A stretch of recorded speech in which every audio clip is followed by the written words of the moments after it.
चल चल ओरे मेरे प्यारे, हर हर नर्मदे बोल के तू चल, मैया अमर कंठी वाली के पीछे पीछे। हम फिर आ गए आज नए एपिसोड लेके। तो चलिए गुरु परमहंस ज्ञानानंद महाराज जी के मुँह से सुन लेते नर्मदा परिक्रमा के नेक्स्ट एपिसोड कहाँ तक पहुँचे और आज का अनुभव। मने नमः। नर्मदायै नमः प्रातः, नर्मदायै नमो निशि। नमस्ते नर्मदे देवी त्राहि मां भवसागरात्। ओम श्री परमात्मने नमो। माँ नर्मदा जी के पावन उत्तर तट रामपुरा से तीर्थ यात्री हत्या घाट पर आ गए। हत्या घाट के समीप ही है एक पहाड़ी के चोटी के ऊपर माँ शारदा जी की मंदिर। देवभूमि भारतवर्ष का प्राचीन वैदिक ऋषियों ने जीव जगत के कल्याण के लिए चतुराश्रम का विधान बनाया। ब्रह्मचर्याश्रम, गारस्थाश्रम, वानप्रस्थाश्रम, संन्यासाश्रम। केवल मानव जीवन खाओ पियो मौज करो मस्ती करो ये नहीं। मानव जीवन दुर्लभ मिला है, इसको उपयोग में लेना मतलब एक है खुद को पहचाना मैं कौन हूँ, आत्मस्वरूप स्थिति में प्राप्त हो जाना। तो इसके तरफ ध्यान देते हुए आज भी भारतवर्ष के धर्मप्राण जो मनुष्य हैं उन लोगों ने चतुराश्रम के विधान अपनाते हैं। एक पुण्यार्थी माँ नर्मदा जी के परिक्रमा में आ गए। तीर्थ यात्रा करते करते उनका पुण्य का संचय होते ही उन्होंने एक जगह देखा। साधु का नजर आते हुए स्थान उनने चयन कर लिया। वो स्थान चुन के उनने अपनी मंदिर बनाया। घर बार होते हुए भी उन्हें त्याग दिया। त्याग के माई के किनारा आश्रय किया। रेवा तटे तपः कुर्यात्। माँ नर्मदा जी के उत्तर तट पहाड़ी के चोटी में उनने मंदिर बना के वहीं पर अपनी शिल्प कला के द्वारा इसी गांव के केर पानी, सामने गांव है, केर पानी के भक्त लोगों को उनने शामिल कर लिया। युवा मंडल बनाया और उन लोगों से सहयोग लेके मंदिर बनाया और अपनी हस्तशिल्प के अनुसार मिट्टी पत्थर दे के छोटे छोटे ये मंदिर के आसपास रहने की निवास बना लिया। जैसी गुफा बनाते हैं उसी प्रकार बना लिया। जल व्यवस्था कर लिया। इतनी पहाड़ी के चोटी होते हुए भी उन लोगों ने वहीं पर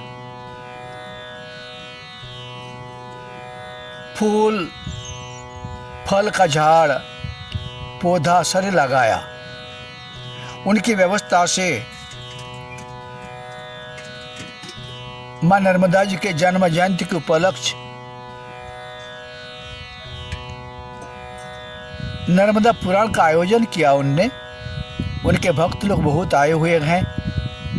नर्मदा जन्म जयंती का पहले दिन है कलश यात्रा, पाठ पूजा पंडित लोगों ने समापन करके दोपहर में। लेकिन सामर्थ्य होते हुए भी उनने कोई भी परिक्रमा से आ जाते हैं और नक्षत्र लगा दिया। रहने की व्यवस्था भी कर लिया। मतलब क्या है, संसार में सारे जीव अपनी अपनी राशन पानी लेके आते ही हैं, जन्म लेते हैं।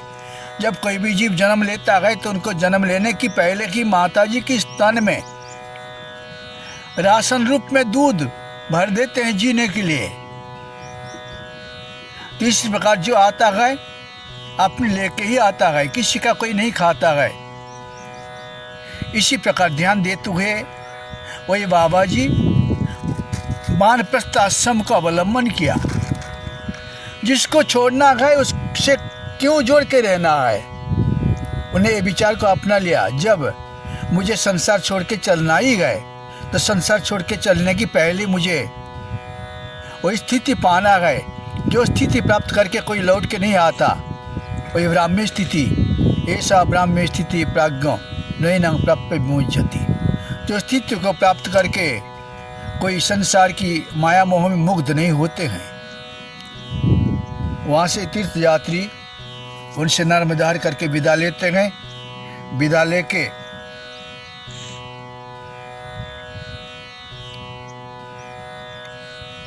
केर पानी पहुंच जाते हैं। केर पानी बड़ा गांव है। ओमकारेश्वर में एक आश्रम है, मार्कंडेय संन्यास आश्रम। उनकी ही एक शाखा आश्रम के रूप में यहाँ पर एक संत रहते हैं, केर पानी। वहाँ पर भी अन्न क्षेत्र सदावर्त लगा हुआ है। तो वहीं से पीछे हरा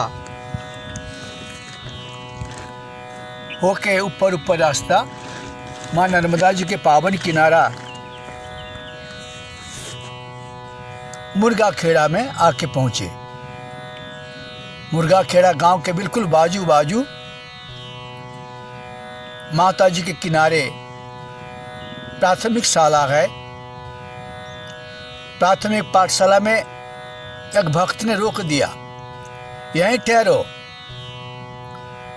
आप आगे बढ़ना चाहते हैं, आगे गांव में सब कुछ मिल जाएगा, ऐसी कोई बात नहीं।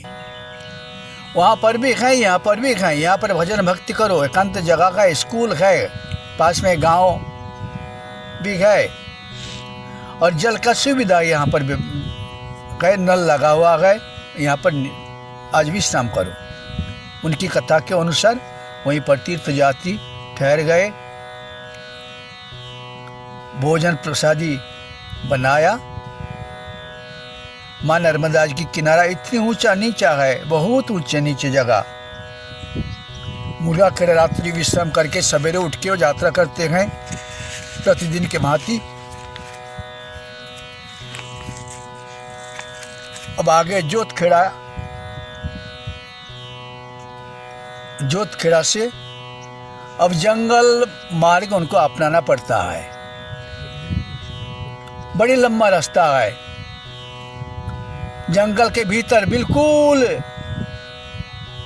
एकांत जगह, हाईवे है, गाड़ी की आना जाना बना हुआ है। किंतु परिक्रमावासी पदयात्री छोड़ के दूसरा किसी को तो नजर में इतना नहीं आया जो पैदल यात्रा रहा है। लंबी रास्ता, जल का कोई व्यवस्था भी नहीं है फॉरेस्ट के तरफ से। लेकिन रास्ता में एक बोर्ड लगा हुआ है रास्ते के बाजू, गुरु गुफा।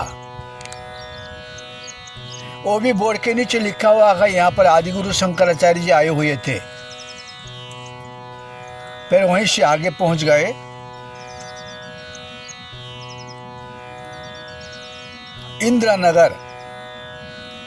इंद्रनगर बिल्कुल जंगल के भीतर गांव बसा हुआ है। माँ नर्मदा जी यहाँ से 5-6 किलोमीटर दूरी पर है। एक छोटी सी किराने दुकानदार, उनने संकेत किया इधर आ जाओ। उन्होंने अनुभव कर लिया ये परिक्रमावासी हैं, इनको भोजन बनवाना है, जगह ढूंढ रहे हैं। तो उन्हें खुद बुला लिया और अपनी छोटी सी दुकानदार होते हुए भी अपनी सारा व्यवस्था कर दिया परिक्रमावासियों के लिए। और भोजन बना के तीर्थ यात्री वहाँ पर यात्रा करते हैं। इंद्रनगर उसी की गांव है। धूमगढ़ हिरन नदी मिल जाता है। फिर दूसरा एक हीरापुर गांव है, जोगीपुरा।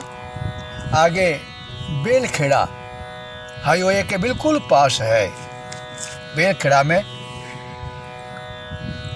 वर्तमान समय कोरोना महामारी के कारण ही बहुत सारे स्कूल करीब करीब बंद है। तो स्कूल में परिक्रमावासियों को रोकते हैं और न क्षेत्र पास में लगा हुआ है। एक पास में रहती हैं ब्राह्मणी, उन्हें भोजन का इंतजाम कर देती हैं और बड़ी प्यार से गांव वालों ने सहयोग देके सेवा सत्कार किया। फिर बेलकड़ा में रात्रि विश्राम किया, सवेरे उठ के यात्रा करना है। बोले ओम नमो भगवते वासुदेवाय।